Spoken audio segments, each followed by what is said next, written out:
Welcome to Freedom Podcast, Tbilisi. And we have an amazing guest today, but we will talk about later. Uh, I'll tell you a little bit about the Freedom Podcast done by Sakartvelo Inside. Sakartvelo Inside is online media platform which aims broadcasting full spectrum of Georgia in English language. We show important people, Georgians, foreigners who actually contribute to the development of the society. And we have a lot of programs, and it will reach a lot of audience. It is all not only for foreigners but also for young Georgians to see that there are a lot of potential in the country. So that's why the Sakartvelo Inside existed, what we aim for.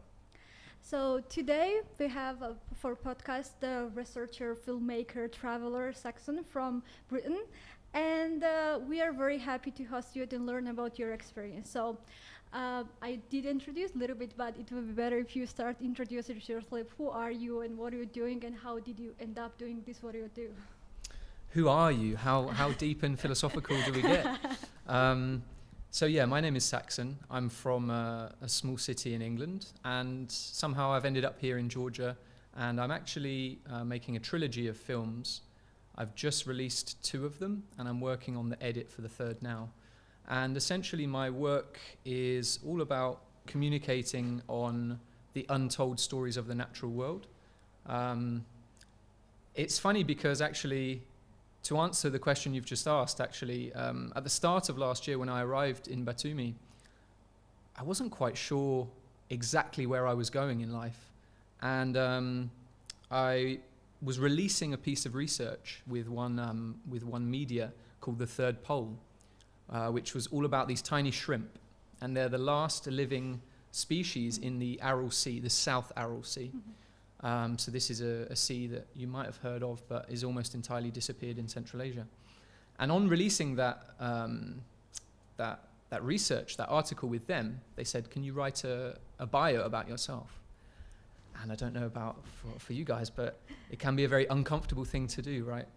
And I was writing sentences and removing them, writing them. And finally I wrote a sentence which is that my mission is to research and communicate on the untold and obscure stories of the natural world.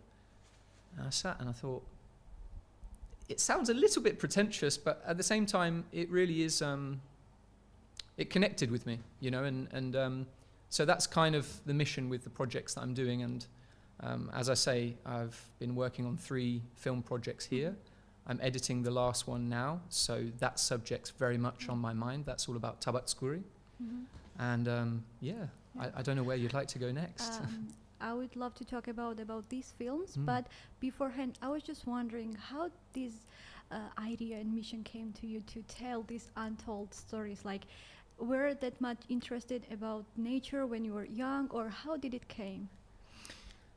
Do you know, I'd love to shout out my grandmother now, because she used to take me on bike rides around the lakes near my city, and we'd go with a couple of bananas and be out for the whole day biking around the lakes, and she'd be pointing out birds. And she's been very, very important and also very, very supportive of this change in direction, because actually I didn't study science, I didn't study ecology, I didn't study wildlife, I didn't study filmmaking. Actually, I studied international business. And not to skip on to the films, but 2 of my good friends, and they're actually the people that these films are about, actually Georgian conservationists, they actually they studied international business or business for their bachelors. Yeah. And then got to a place in life where they wanted to they were questioning what their sort of calling was, and ended up going in a different direction, and now they're some of the top conservationists in Georgia. So I think that for me at least, I don't know if they felt that we connected, but I really felt a great connection there, because that was a similar journey to me actually.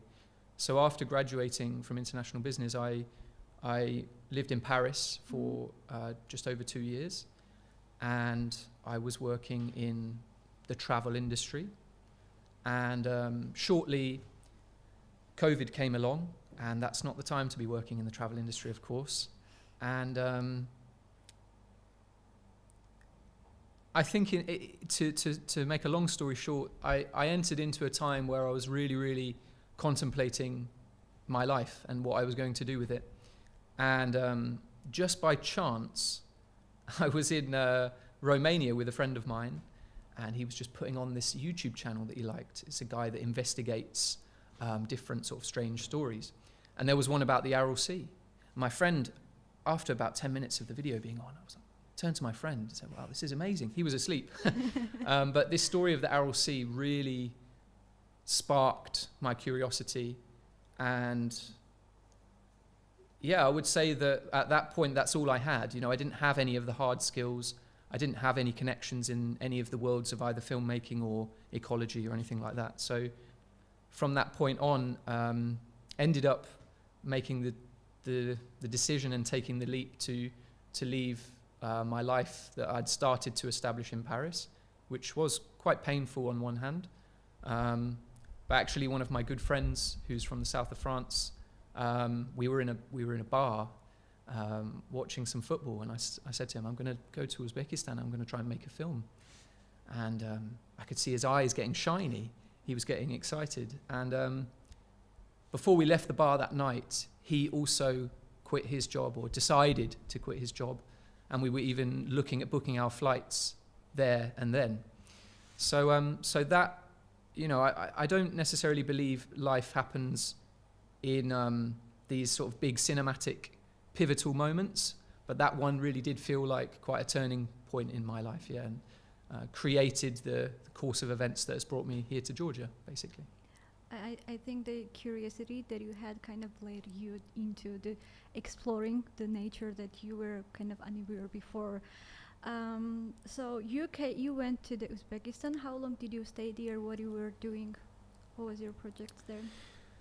So we were there for just under a year, and that was actually made up of time in Uzbekistan and time in Kyrgyzstan, and had quite an extended period where we were living in Bishkek, the capital of Kyrgyzstan, and a place that I have a lot of love for. So that process was just under a year, and basically the whole time we did a couple of visits to the Aral Sea area, which is completely the opposite side of the country. If you're in Uzbekistan, you've got Tashkent, the capital. Yeah. The Aral Sea is completely on the other side. Yeah. And in fact, this night train journey that we did several times is, I think, about 18 hours, something like that. So we did that a few times. And basically we went through the processes that you need to go through in Uzbekistan to be able to film. And we were filming and networking, connecting with people that were working, whether it was sort of government authorities, independent researchers. And in particular, we're really passionate about connecting with people in the Karakalpakstan area, because this is where the Aral Sea is in Uzbekistan. Yeah. So, the trailer for this is on YouTube if people are curious, but we are still in the process of finishing this project. So hopefully I'll be able to share some more information on that soon. Yeah. So that was the period in Central Asia. So one day you're in France, in Paris, and then next day you wake up in Uzbekistan, totally different world, I guess. So how did you kind of adapt the changes? How did you, even the language barrier, how was the process for you? I haven't thought about that for a long time, actually. I think it was just a really exciting process. And especially to be in that process with one of my best friends as well. And also on that point of curiosity, that's where we connect, you know, and at that time, we both were in that situation that I described where we didn't have skills or experience or education in these areas. We were both just really curious, and, you know, we'd just be sending out emails and trying to speak to people basically that were educated on that topic. So in terms of the language, in terms of the culture, I mean, I think there's so many areas, you know, it's really hard to summarize a year of life in such a short time. But one of the things that comes to mind, because I was just talking about it recently, was in the first time I arrived in Kyrgyzstan, we went to interview a local activist, and he's been fighting for the defense of the Aral Sea since, goodness me, I want to say the late 70s. Incredible man, Yusuf Kamilov. And still in contact with him. And he took us to his local cafe, and we were carrying out the interview for the film. And he ordered some tea, and it came over, and it was tea with milk. And that might not sound very special, but I think it's one of the few places I've been in the world, apart from being in England, of course, where it was tea with milk, and there was something just so homely about that. And yeah, I think from a sentimental sort of area, that's where I really clicked with Kyrgyzstan, and yeah, very, very, very important place for me. So it is so unusual that in other side of the world you can get connected and get clicked to. And I was just wondering, what is the thing that you actually learned from this trip? Like even for personal, what you realized when you acknowledged about yourself? Am I asking too hard questions? No. Do you know it's I hope you don't mind if I pause occasionally just to provide an accurate answer. Of course not. I think one thing that's funny, I was thinking about this morning, you know, the who are you question, that's obviously taken me a long time to answer in my life, not just in this conversation. How old are you, by the way? How old are you? I'm 27. I just wanted to say on that point, there was a time when I shared a piece of work that I'd completed last year in my family WhatsApp group. And I'm very close to my family, but I remember my aunt replied to the link of I think it was one of my films, and she said, "Who are you?" And that was a really funny moment because, you know, someone that's so close to you, I think it's representative of the great amount of change that is experienced in, that I've gone through in my life in the last couple of years, really led me down a different path. And I was with a friend of mine not too long ago who knew me from university, and she said to me, I'm a completely different person. I don't know whether it's quite, in reality as extreme as that, but these experiences, you're just asking me about living in Central Asia and the effect of that. Day by day, you realize that you're becoming a really different person. Yeah. So what's changed? What changed?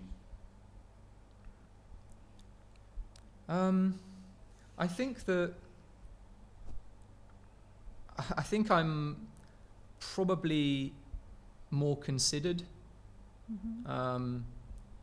in my words, in my actions, and I think probably my priorities would be one of the big ones. I think not to, perhaps, I don't know if this was your intention to go so personal, but when I was studying business, there was this vision of perhaps creating a better life.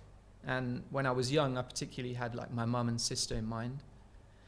And I think as I have gone through the years of university and the couple of years after that, I started to understand who I was a little bit and understand what my natural curiosities were sort of leaning towards, and this kind of natural world and untold stories and whatnot. So, yeah, I don't know if that quite answers your question, but...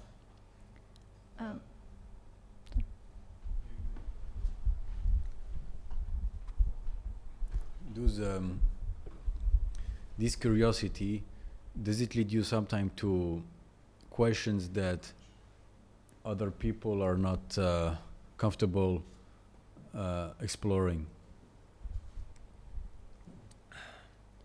Because curiosity always leads, most of the time leads you to, by definition, places that are unknown, places that are weird, places that are contrarian. And was it the case for you? How do you deal with this?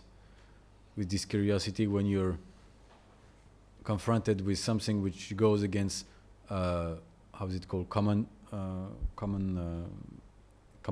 common knowledge, but common thoughts, common way of thinking, or like society's kind of standardized. Yes. Yeah. Or out of the main narrative block. I think I could probably answer that in several different ways. I think my priority with the projects I'm doing at the moment are, I think, being maybe communicating on subjects that are not getting communicated on enough. And I would say that in my films, whether it's what we've done with Mission Find Aral, which is the Aral Sea project, or my more recent work, I don't go into films with some agenda or some vision. And it's quite interesting because I've connected with some young filmmakers here, some really brilliant guys, and I found it interesting, when the sort of university approach or educational approach to filmmaking, you might draw out the scenes, that you're going to. For documentary filmmaking, it might be slightly different, but there's it has to be planned out, to a certain degree. When you think about the technicalities that we've got going on here for this podcast, I think that with the projects that I'm doing, I don't try to bring any of my own sort of baggage or even opinion really with me. And it's just observing really what is happening. Mm-hmm. The two films that I have released so far, Like an Animal, yeah, and Vanishing Skylords. I'm not voicing my opinion in that. I don't think that my opinion is frankly very valuable. My aspiration is just to be able to share stories of people that I really respect and admire, and their work, which is largely, underrepresented, I suppose. Mm-hmm. Does that kind of make sense? I don't think that probably at this point, I've veered too much into sensitive topics that people don't want to talk about. Now, with the Aral Sea, it's a very complex subject, and I could probably spend a whole podcast breaking that down. But please do a little bit, just so we get some context about that. Well, it's a really complicated story, and if you have a look at what exists online about the Aral Sea now. So first of all, can you tell us where is the Aral Sea? Sure. So the Aral Sea in the 1960s was the fourth largest inland lake. A lake, but called a sea just because of its size.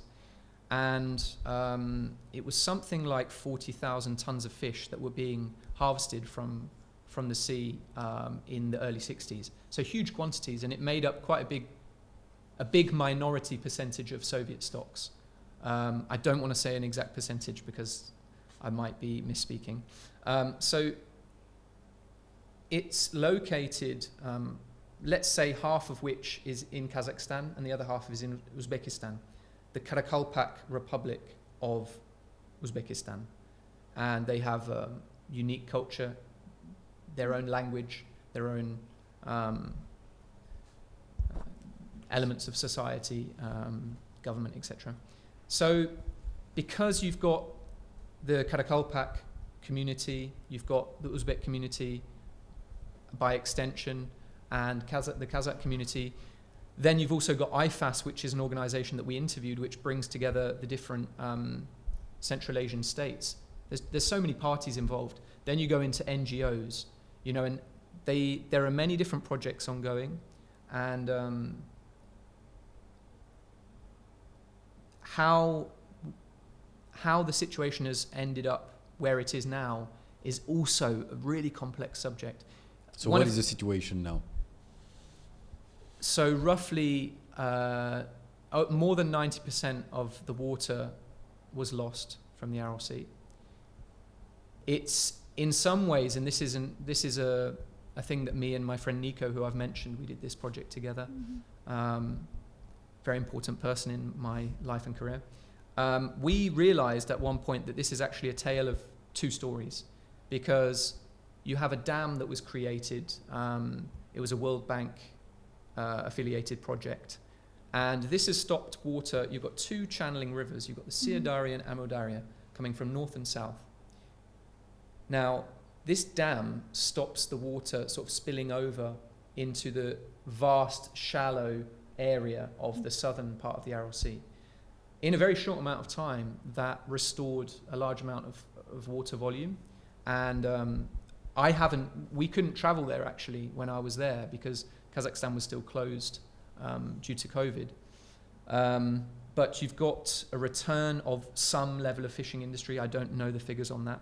But it's a very different situation to what's going on the Karakalpak Uzbek side of the Aral Sea, where year on year what is left is continuing to be lost, and the salinity is at really, really extreme levels. And one of the things that I found really, really interesting, and I don't know if I should sort of summarize this subject, but one of the things that I found really, really interesting was when we discovered this species, and this is what I was talking about earlier, this research about this Artemia. It's a small brine shrimp, so a shrimp that lives in brine water, very salty water. And we went to the sea, and we could see that there were camps, yurts, these mobile Central Asian homes set up across the shore of the bit that's left on the Uzbek side. And asking the people that we were staying with, because it's a camp, you don't have civilization for something like 150 kilometers radius around that yurt camp, so it's really, really in the middle of nowhere.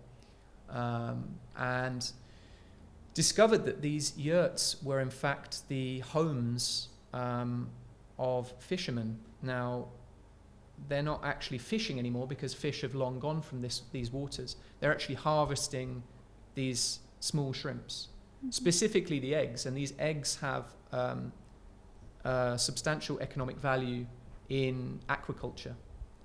And again, my research is on my profile. People can check it out if they're interested.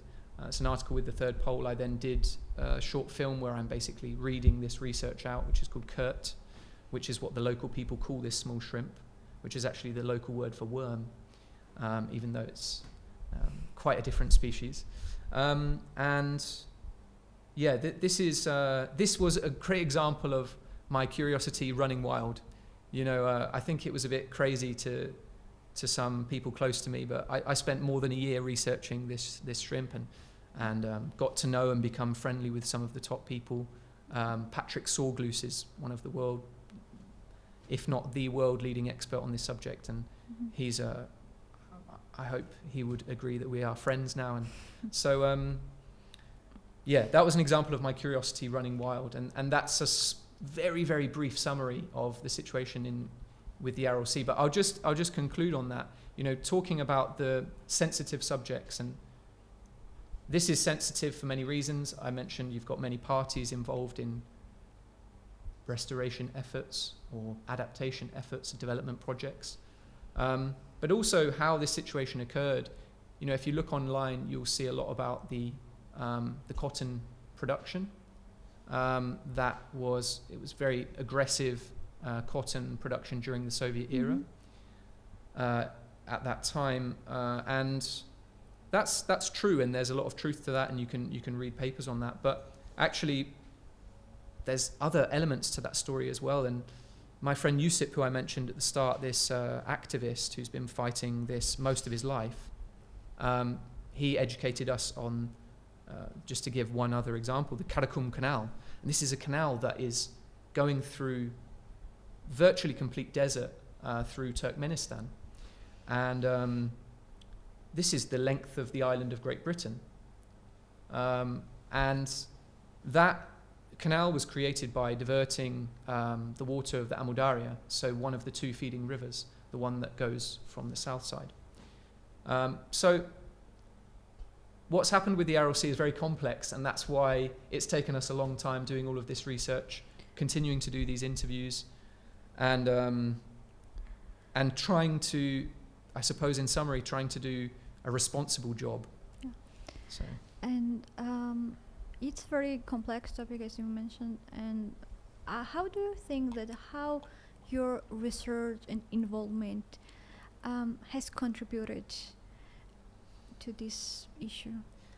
Well, I mean, our film, which is going to be the documentary series, it's going to be a 3-part series breaking down the past, present, and future. And that's one of the key things about this.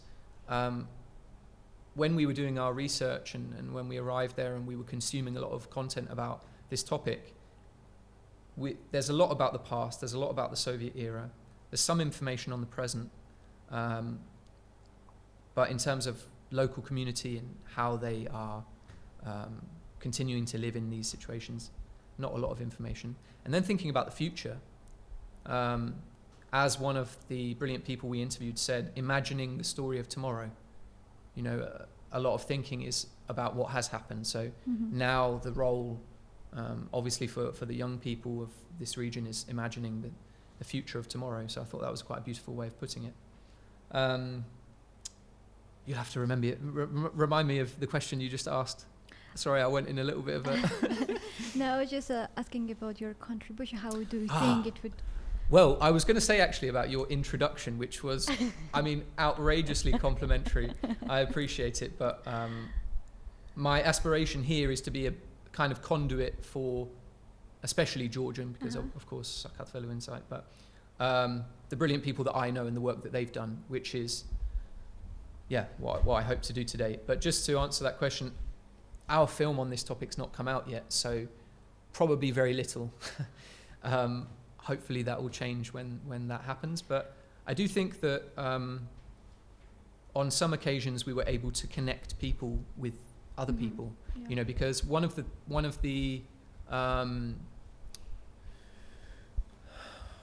situations that occurs doing these kind of projects is that you're reaching out to many different people, and so that was a rewarding on occasion when it did happen to put them in contact. I might ask kind of controversial question now. I think not that mostly I think the news or this kind of problems are mostly Eurocentric. I mean, if the same kind of problem would be happening in Europe, it would have like much more attention, I believe. So do you think that this kind of problems or this kind of reality could actually get enough attention from other side of the world as well? I mean, you are kind of exception who got into details and explored this issue there. So that I wouldn't say that it's very controversial. I think that's quite factual, really. And I would say that what's maybe more controversial is why that is, if you go sort of a layer deeper. But yeah, certainly that was one of the main things that really drew me to the Aral Sea, and then by extension to this kind of mission of my work. The fact that almost none of my friends and family, actually I don't know if any of my friends and family had heard about the Aral Sea, and I hadn't until I told you about this Romania. Yeah, Romania, exactly. So, that was something that really attracted me to this for that reason. And I think it's a little bit difficult for me to talk about contribution, but when I think about my films here,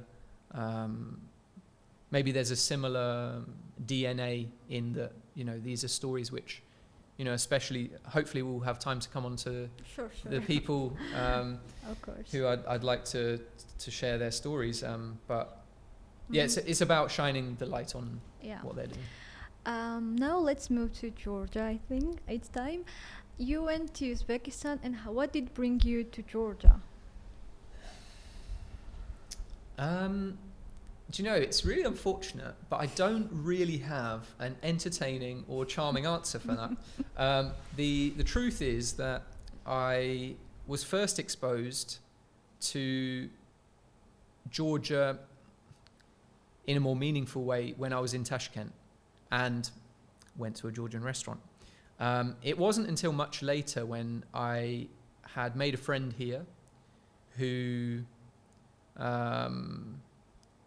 let's say it was at a time when I was thinking more about the wildlife side of things, because I realized that over time that there's the natural world, but you know, with what I'd been doing with the Artemia, this small shrimp, I realized that wildlife conservation and the story of these species is something that really excites me. So I was basically back in the UK. I'd been back for a few months. Nico and I, we went to the COP26 environmental conference in Glasgow. And that was also many people speaking, a lot of swirling ideas, and me having this second layer of sort of questioning what I'm doing with my life and what the next step would be. And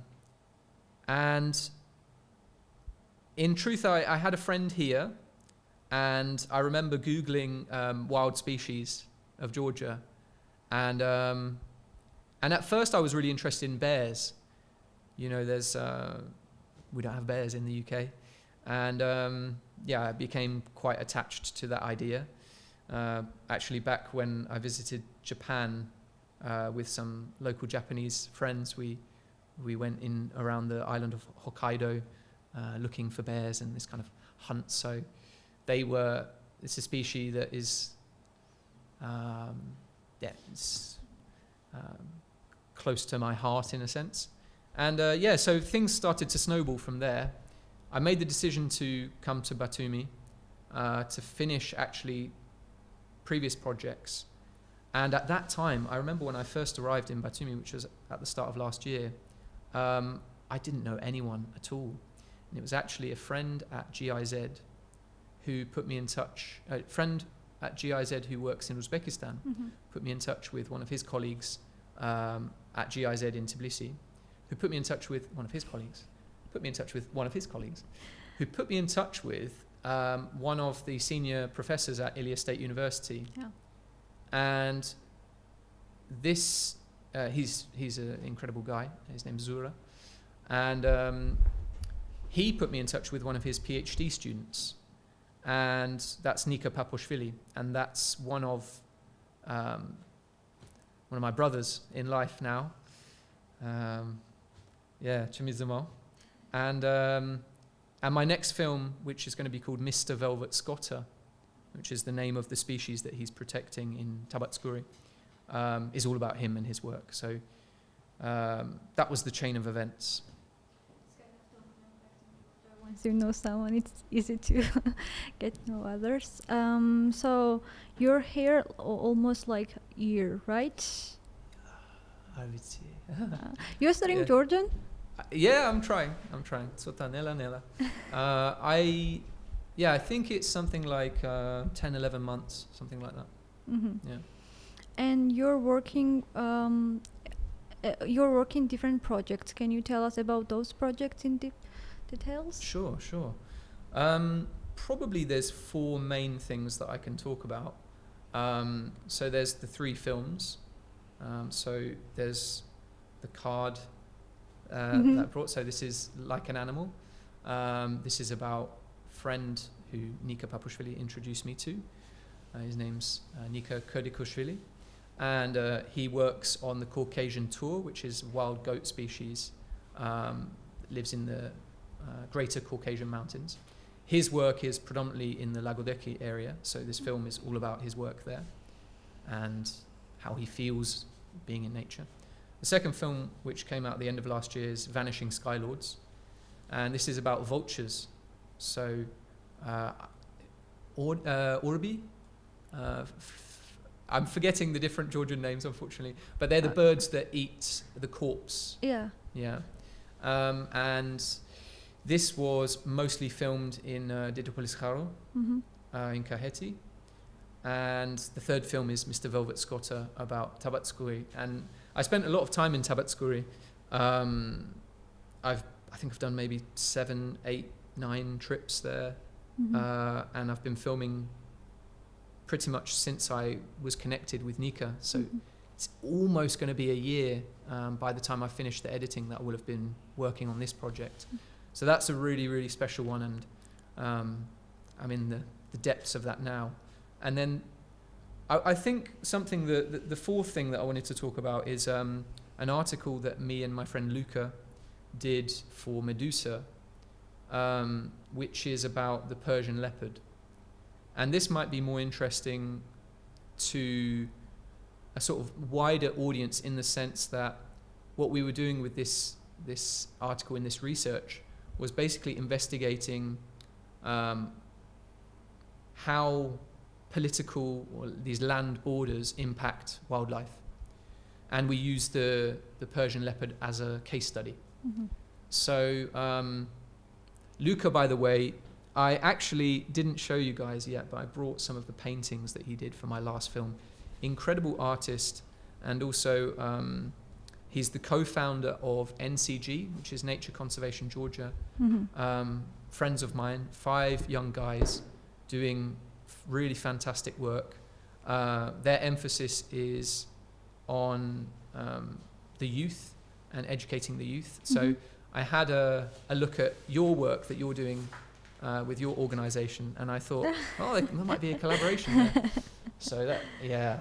So yeah, that could be. Yeah, Luca. Yeah, certainly. Yeah, I'll definitely put you in touch afterwards. So basically, there are 4 species of vulture in Europe, and all 4 of them also live in Georgia. And this is our favorite species that we call the queen. This is the bearded vulture. Lives in the more mountainous areas and eats around 70 to 90% of its diet is bone. Really, really remarkable. And by the way, Luca did all of this. It's really funny. We filmed this in Missouri Park on the skate ramp. I attached my small camera to the sort of pole that people sort of grind on, on their skateboards. And the conditions were really difficult. And so I've got some video that I haven't actually released, but of Luca bending under the pole doing these paintings. But yeah, I'll just quickly show. We have, this is a very interesting one, because this species, which is the Egyptian vulture, actually is related to Paskunji. I'm not sure, as our Georgian in the 3, I don't know if you're familiar with Paskunji. It's a myth. Kind of. It sounds Iranian. It sounds Persian. The name sounds Persian. Paskunji? It's a Georgian word, but perhaps there's some connection there. I feel like I feel like I know, but I cannot recall. Right. That. Right.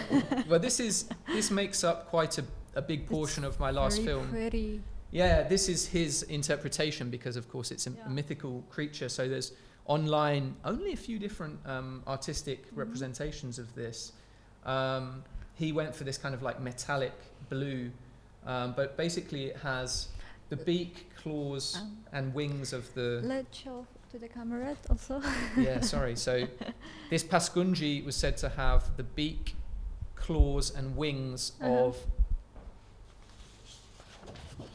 the Egyptian vulture. Even though this is the smallest of the 4 species, this is one of the things that's interesting, because in the myths, and again, there's a professor called Lexo, one of the top professors at Ilia State University. He tells the story about Paskunji way better than I ever could, of course. So I encourage you to check that out. But it's half vulture and half lion. And in the stories, in the old Georgian tales, the Kartvelian mythologies, humans would ride on the Paskunji, and one of the common stories I'm told is that at a certain point they would need to feed the Paskunji to continue going, and they've run out of other food sources, and they feed their own leg. This is one of the common endings to the stories.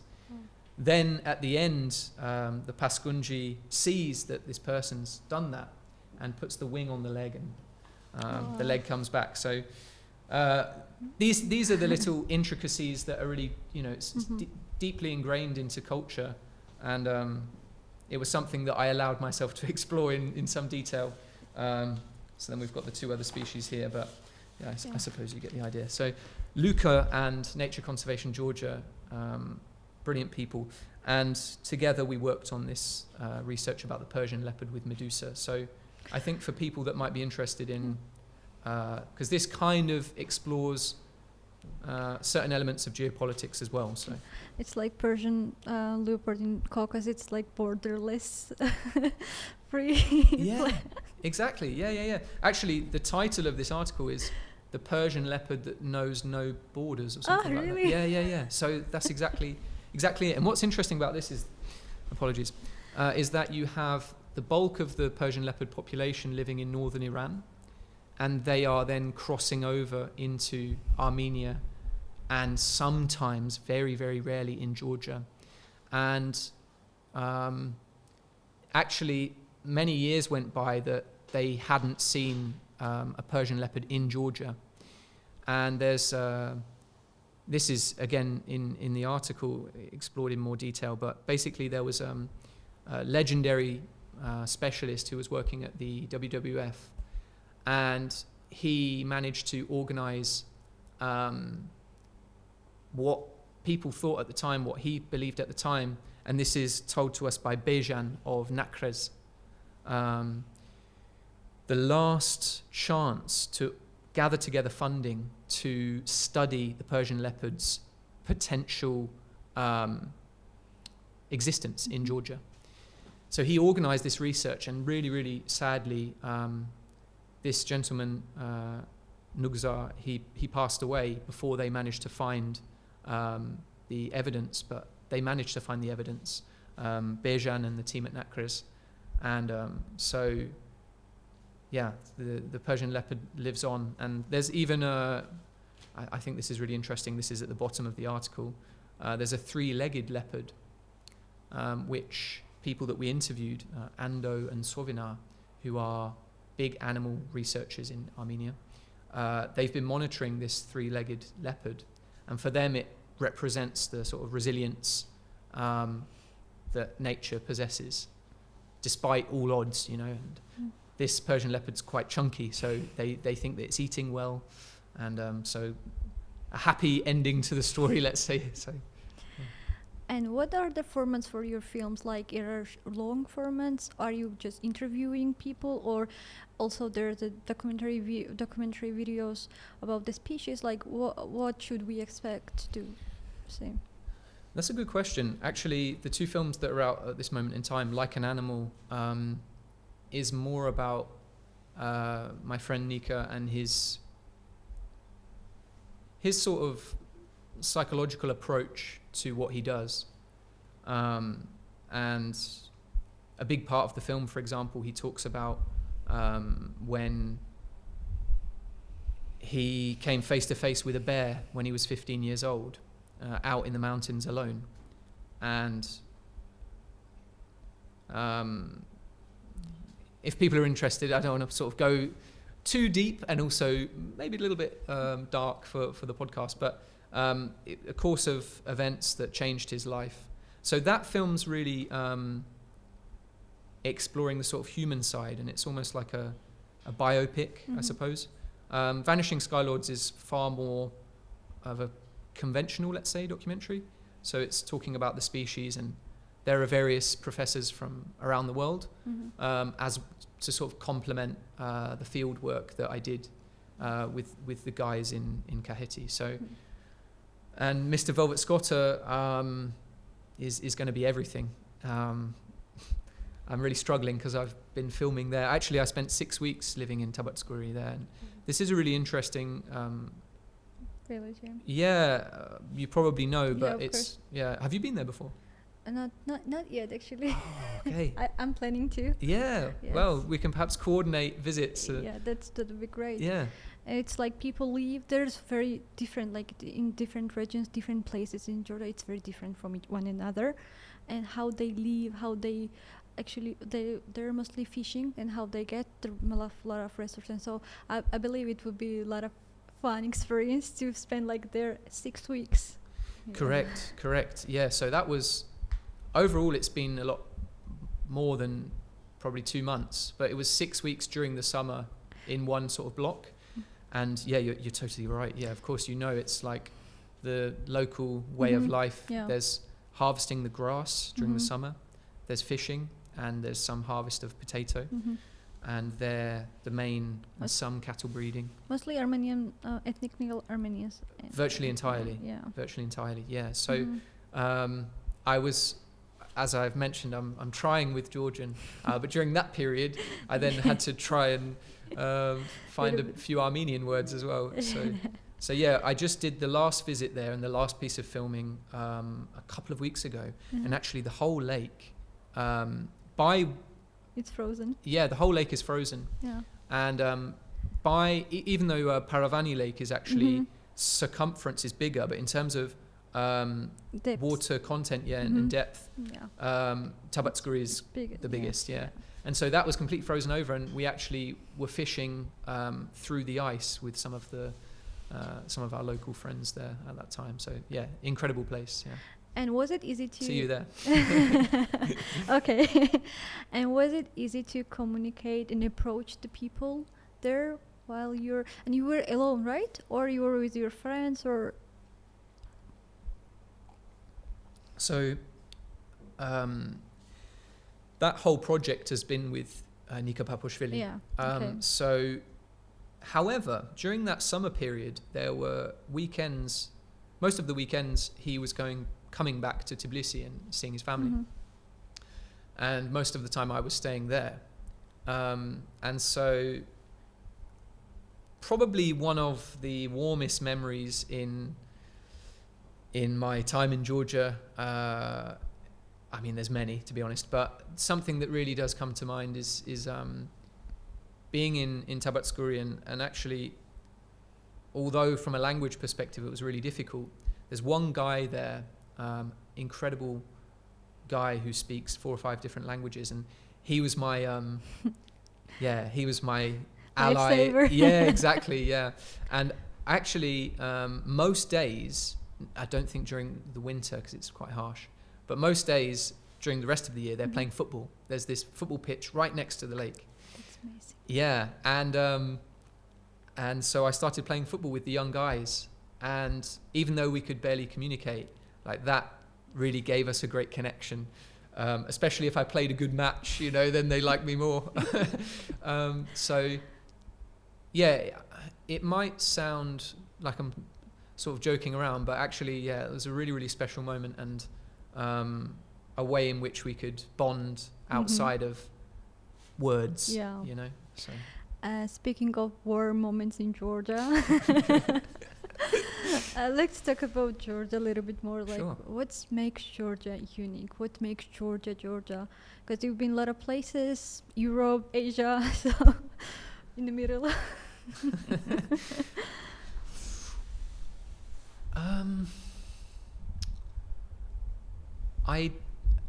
There's a lot of places I could go in answering that question. One of the first things that does come to my mind, and as it might be clear with some of the things we've talked about already today, I like sort of diving into these lesser known things. And although I haven't developed as much as I would have liked with the Georgian language, it really does fascinate me.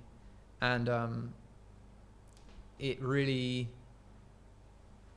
has been responsible for a big portion of the magic that I think I've felt. So, yeah, again, there's so many places I could go, but the language comes to mind. And I also, I really like to explore local music. I wouldn't profess to say I'm any kind of expert, but I remember, I was just thinking of this actually on the way here, because I saw the poll that you were doing about like the changing of the country name, Georgia, Sakartvelo. And I was just thinking, actually, one of the first Georgian songs that I heard was in a taxi, and it was a sunny, peaceful day, and I was going to the airport, long story, and Sakartvelo Lamazo, Yeah. came on. I think there's different versions of that, but it was the Sisperi trio, Yeah. the three men, Mhm. So there's quite a few other songs that I've really, and artists I've connected with, and a couple of modern artists as well. But I'd probably say the language and music played a big part in the beginning, yeah. Yeah, it's just language. It's very unique. It's only Yeah. Georgians who speak on this language Yeah. too. And I would just say as well, to complement that, I think that the warmth that I've felt when I've been trying to speak Georgian, which is still the Mhm. case, not always successful, but I think perhaps because people are really aware of that fact that you've just said, it's only Georgians are speaking Georgian, and obviously not the most Mhm. populous country. I've really felt a lot of warmth day to day. I was just in a cafe earlier today, and just saying a few words really creates such a lovely atmosphere, and hopefully it's kind of like a sign of respect and my admiration for the culture, but just generally it creates such a nice atmosphere. So Mhm. I'd say that that's also been part of me feeling warm here Mhm. and welcome, I suppose, in a way. You've been here a while, I think. I like it. You said like 10 months, Okay. roughly. And Keep what it do on. what do you think? What was your difficulties, or what was like easiest thing to live in Georgia, or what was the challenges as that you experienced as foreigner, as a researcher, filmmaker? If I'm to be completely honest, Hmm? there aren't many. That first period when I didn't know anyone was really, really complicated. And it's crazy to feel where I am now and, friends and connections. I'm so grateful. And that's one of the key things that I try to think about every day is gratefulness. That's probably one of the ways in which I'd say I'm different as well. I try to think about that every day. I would say, though, that there's not really been challenges unique to Georgia in this last, let's say, year for Georgia's sake. Actually, one of the things that, if I'm honest, has been more difficult is, I'm not getting any younger. And, in the last few years, at times every few days, at times every few weeks, there's been a few stints where I've had maybe 3 months or 4 months here, but it's just been so much moving, and I'm so grateful for it. It's been incredible. But in terms of the cost that has on the body, I think it's just been a coincidence that at that time, over this last year, I felt that a little bit, and my body's kind of shaking me, like, take some your care. time. That as well. Yeah, take care of yourself, but also maybe there isn't such a rush to do everything today. So. And what are your future plans in Georgia? What are you gonna do? Are you gonna stay for a while, or you're planning go back to UK? Have you heard the expression, how long's a piece of string? No. Have you heard that? No. It's like, because the string can be any length, Uh-huh, right? yeah. It's something that my grandmother, I think, used to say. I really don't know, to be honest. If I could decide, which obviously I can, but I would love to stay in Georgia. I'm feeling really comfortable here. But there's certain other things. You have family there, Yeah, friends. Yeah, that's. I bet it's hard to. Yeah, I don't know with obviously with the podcast setup how sort of personal you intending on in getting, but yeah, I would say that that's something that is also on my mind every day.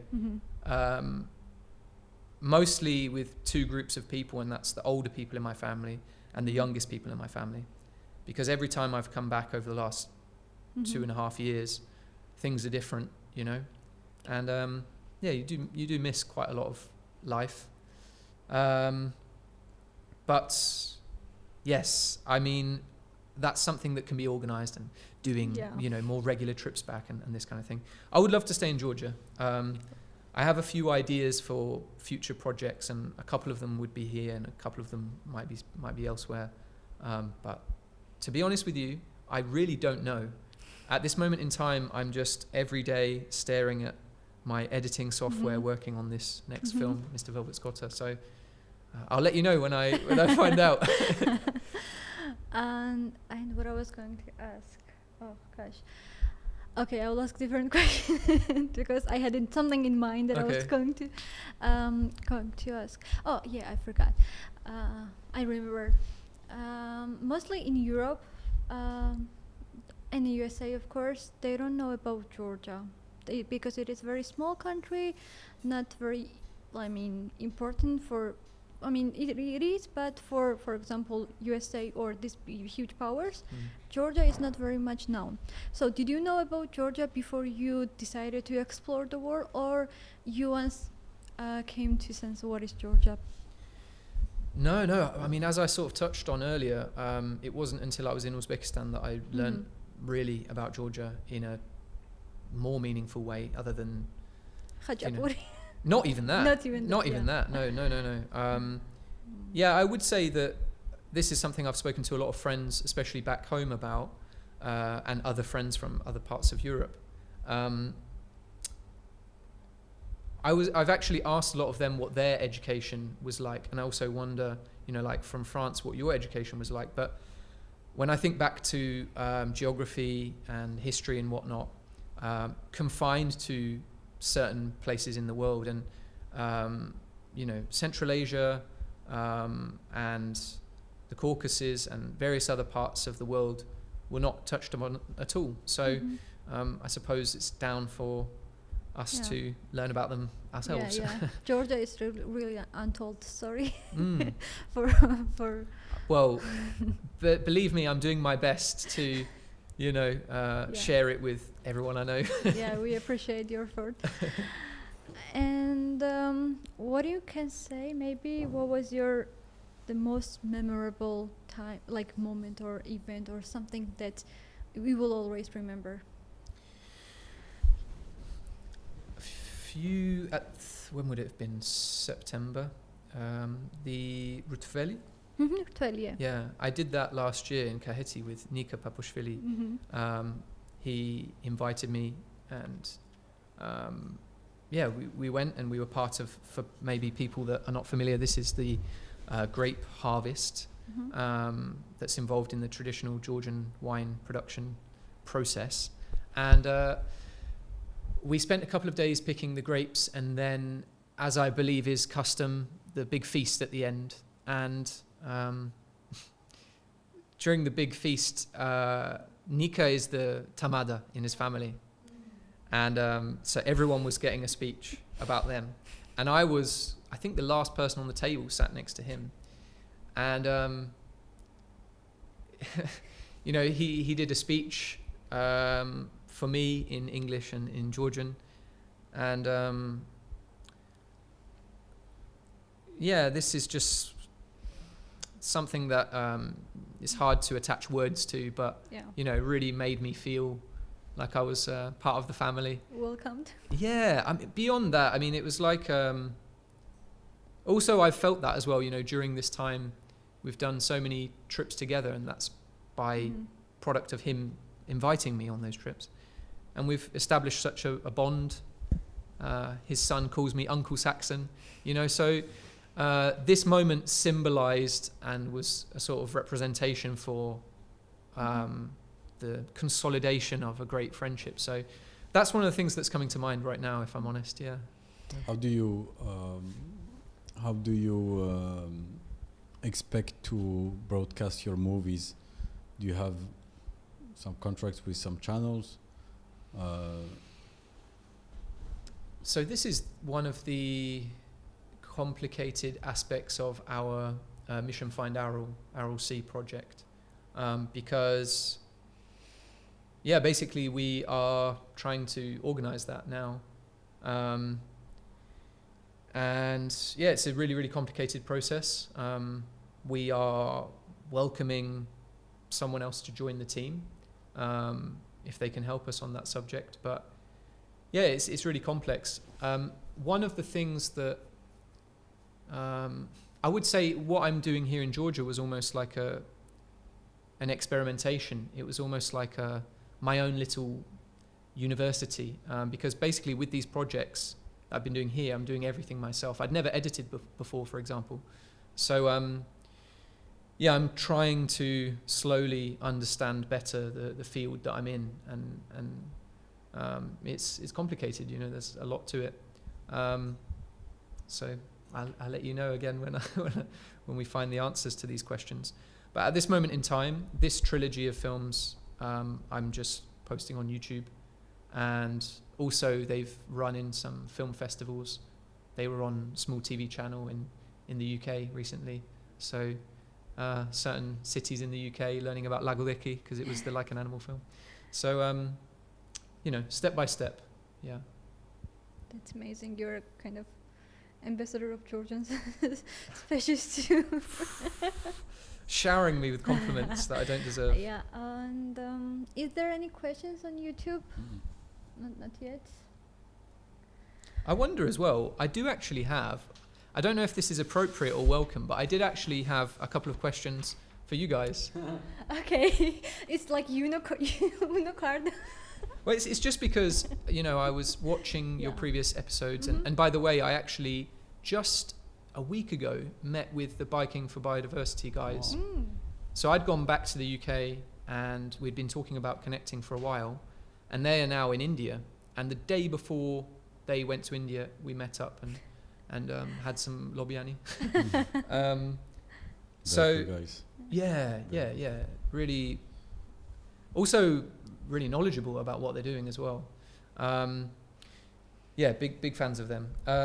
So yeah, in listening to their podcast and other work that you've done, yeah, there's a few different questions. At first, I thought I'd be, you know, solely speaking with you, but I just wondered generally, because I actually came across a document that was talking about the mission statement, it might be, of Sakartvelo Insight. I don't know if this was something that was written a little while ago, but it said that you're bullish on Georgia, and there was another sentence.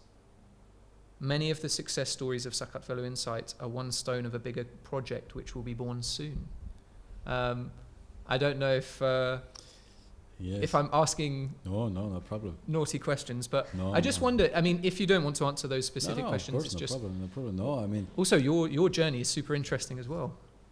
yes, but you know what we see here is that there is much potential, but the light is somewhere else. The light is shine on maybe the things that are not going to benefit society long run. So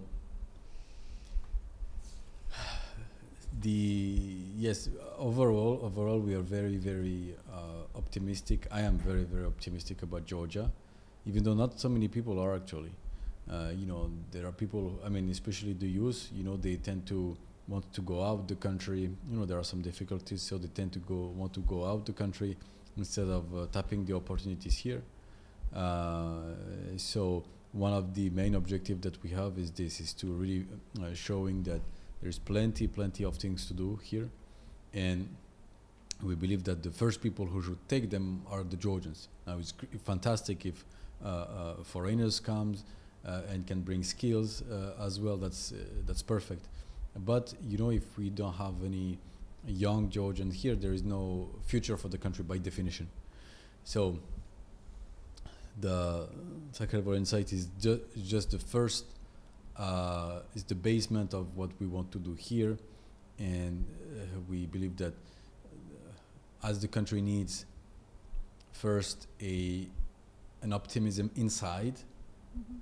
from young people especially, and needs skills, probably from foreign country as well.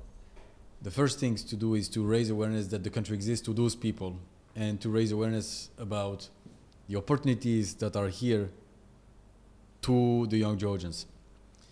Once we do this, then we can start building something else. But the first thing is that we need to refocus the attention on the great things that are here and the great things that could be. So that's really the mission that we have at Sakartvelo Inside. Is Yes. it possible for you to talk about The next those- steps? Yeah. Is that something that you're... So the next steps are about it's a bit like, so the next steps are, once we want to be the gate to Georgia, Sakartvelo wants to be the gate to Georgia. So if you know nothing about Georgia, we hope that Sakartvelo Inside can give you a good perspective about what the country is. In a way that is not caricatural, again, not with the khachapuri and stuff like this, but with really the refined things that exist here. There are refined things, and so that's the first step, to create the gate to Georgia, so to open the door to Georgia, showing what's going on there. And the second layer of what we want to do is to help people on board Georgia, so facilitating their penetration into Georgia. Could be to different services, to different way. The last steps, third step, but this is really not for now. It will take some time. I mean, it could be quick. It depends. We never know. But the third step would be to allow. So one thing that is important for development of the country is development of entrepreneurship. And entrepreneurship requires capital, and the country doesn't have any capital market. So basically it means that it's very hard to get finance, to find financing. Now there are some organizations who are working on this, GITA, for example, and others, but it's at the beginning. And if you want an innovative country, a flourishing country, you need entrepreneurs. You need people who are going to, like go out adventure, take the risk. But if you want to take the risk, there's not only time that you need, you also need capital. And the third stage would be to provide a solution for financing those entrepreneurs and the local businesses. So all of those steps are fundamental steps. These are steps on which other projects can be built upon. So Sakartvelo Inside, all the projects can be built upon Sakartvelo Inside, meaning that, okay, if there is more awareness about Georgia, then this and this and this can happen in the country, without which could not exist. So that's the thing. Is a three-step plan. We are the first one. We're just starting now on board Georgia, which will help people penetrate, go inside Georgia with less frustration, because obviously when you are a pioneer, you have arrows in the back, right? So you want people to avoid those things. Nobody wants to have an arrow in the back. People wants to. The slogan of Sakartvelo Inside is the gate to Georgia. The second layer of our plan is slogan on board Georgia is reach the opportunities before you give up of frustration. So that's very important. We want to remove friction on this second stage, to remove friction on penetrating the country, because there are plenty of people who would be willing to do things here, whether they're local or foreigners. But the higher the amount of friction, of obstacles, obviously the lower the amount of people left at the end who would actually do the thing. So that's what we want to do, to remove this friction. That's it. Super interesting. I wonder how, as a team, being from France, and then, I guess most of or everyone else in the team being Georgian? Yes, almost all, yes. Right. This is super interesting. I mean, you founded this. Yes. Was there some other co-founders as well? No. So it's a really interesting position that you find yourself in, like trying to,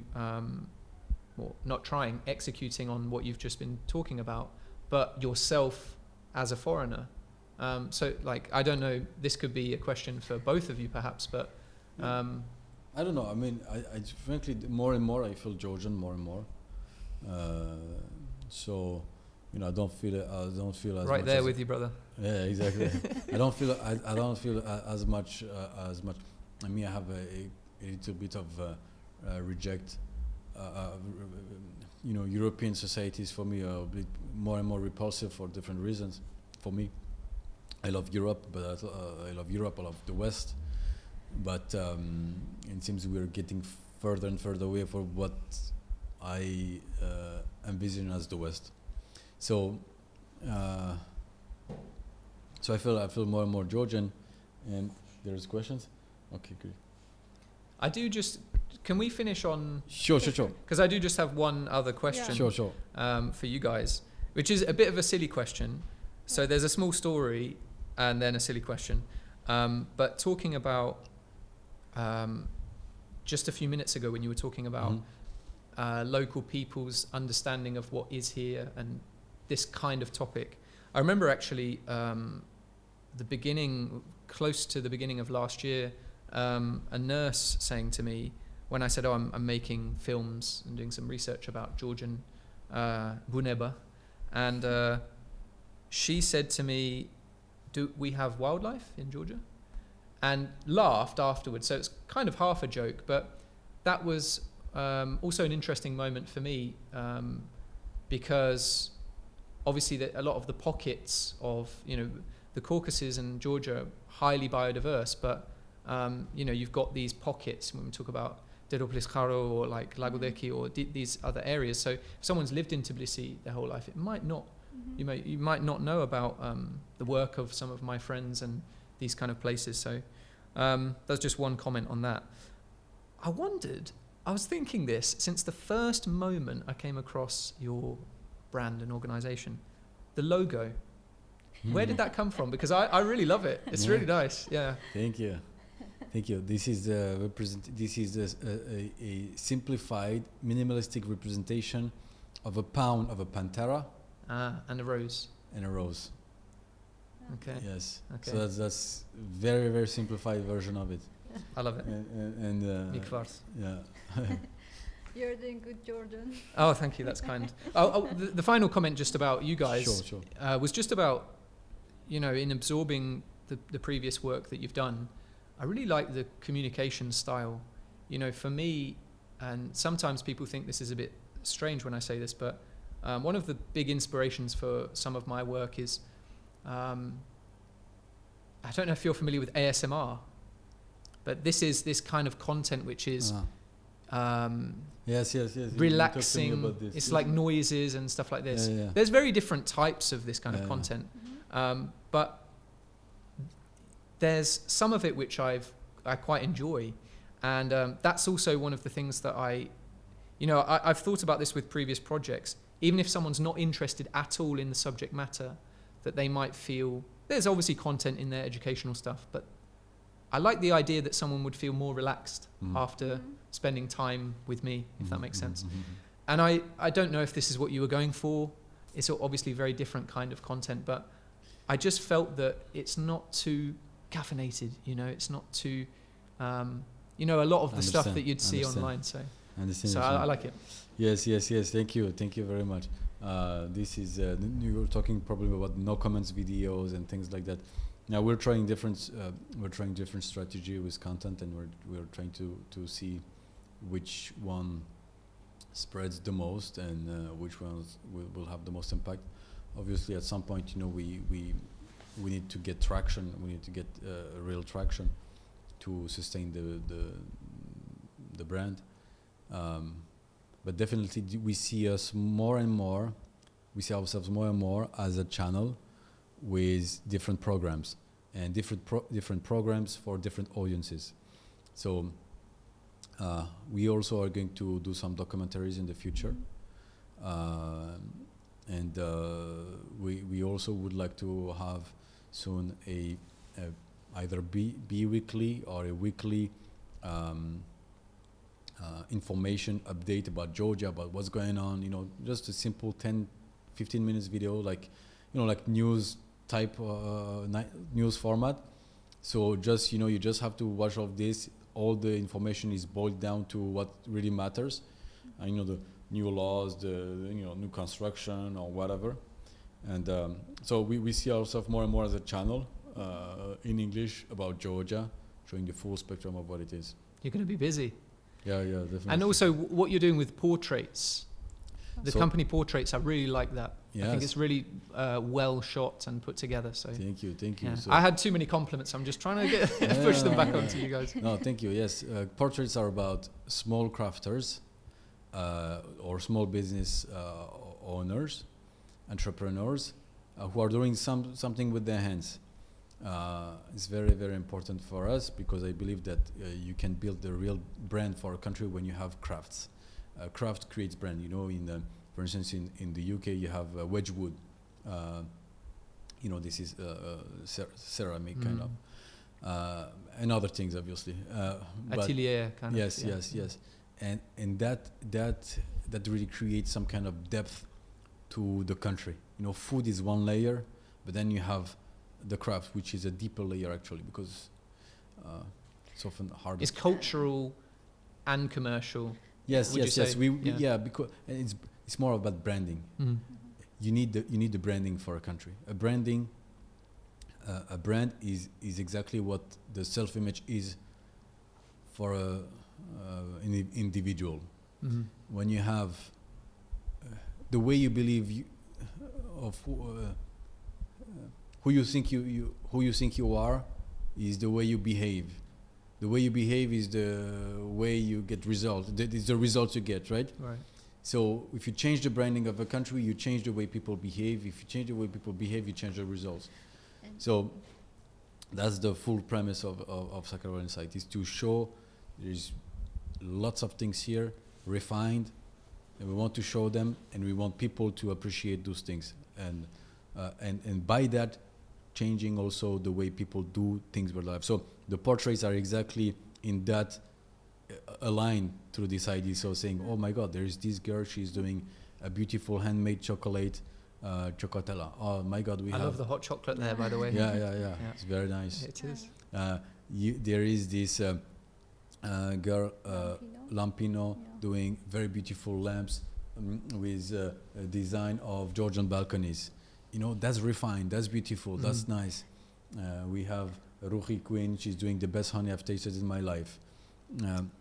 Really, so You'll have to get me some. yeah, sure. Actually, Hook we me have up. we have it here, so Okay, we'll be let's able to go. taste right now. Really, really fantastic. So portraits are in that direction, showing great things, refined, beautiful, well made, with discipline. And when you see more of this as a young person, I assume, when you see more of this, okay, that's the standard of my country. That's the minimum I should do.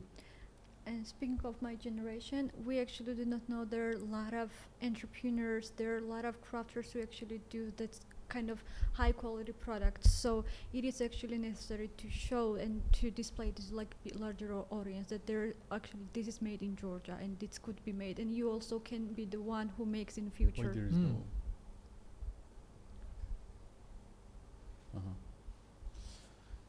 Okay, so there is one question. Do you feel fear of missing out?